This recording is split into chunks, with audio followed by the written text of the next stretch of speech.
Most of you were aware that there used to be a loudness war. Well, that's over, but now there is a new loudness war, and it's about being louder after normalization. What if I told you that your -6 LUFS master might actually sound more quiet and lifeless on almost every streaming platform than, say, a -11 LUFS master? By the end of this video, you will know exactly how to game the system. But first, let me tell you why everything you thought you know about loud mastering is wrong. Here's what nobody talks about.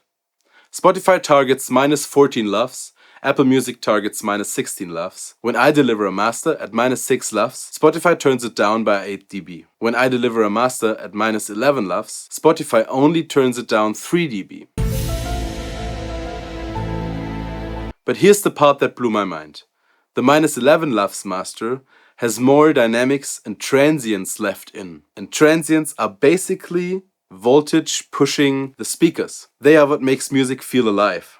I created a Spotify playlist to prove this. It has Elvis, Skrillex, and prime Loudness War casualties Green Day in it. I'll link it below. Go listen to it on Spotify right now with normalization on. What you will hear will shock you.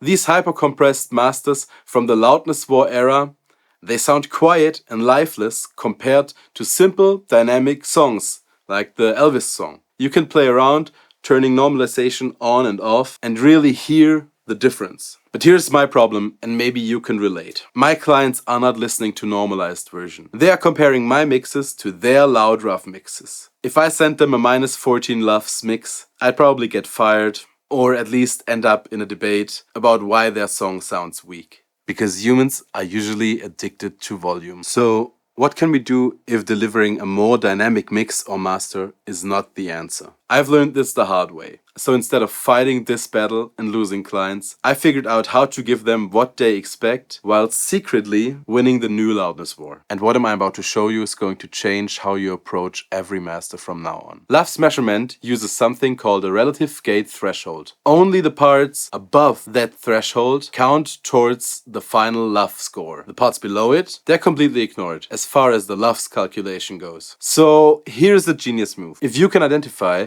which parts are falling below that threshold and lift them up just enough to cross over that threshold, you're adding more content that actually counts towards your LUFS measurement. This makes your overall LUFS score lower. A -6.5 LUFS master might end up at -7.2. That sounds quieter on paper, but after normalization, it actually plays back louder because it gets reduced less. This technique has literally saved my career with difficult clients. If you want to know more inside knowledge, subscribe now, because I'm about to show you the tool that I use to see this invisible threshold. The only software that I found that can clearly show the relative gate threshold is iZotope RX11. The loudness optimize module make it ridiculously easy to see which parts are falling under the threshold. Look at this graph. See those sections in gray? Those aren't counting towards our LUFS score. They're loudness freeloaders. There's even an intelligent upward compressor that can automatically lift these sections, but I don't really use it. It messes with my master too much, turns up quiet reverbs, throws off vocal balances, ruins the vibe I spent hours creating. Instead,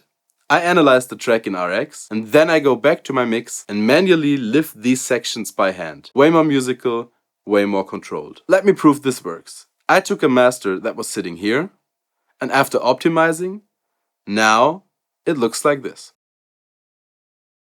Unfortunately, my camera shut off, so I'm shooting this on a different day, but let me quickly finish what we were talking about. So the original version got turned down by Spotify about 4.6 decibels, and the optimized version only gets turned down 4.2 decibels. So that's almost half a dB more perceived loudness and hopefully happier clients. I've been using this technique for a few months now. My clients think I'm a wizard. My mixes play back louder on streaming platforms, and I'm winning the new loudness war. So there it is, how to make your loud masters even louder after normalization. You're keeping clients happy while also dominating streaming platforms. Try this on your next master. The results will speak for themselves.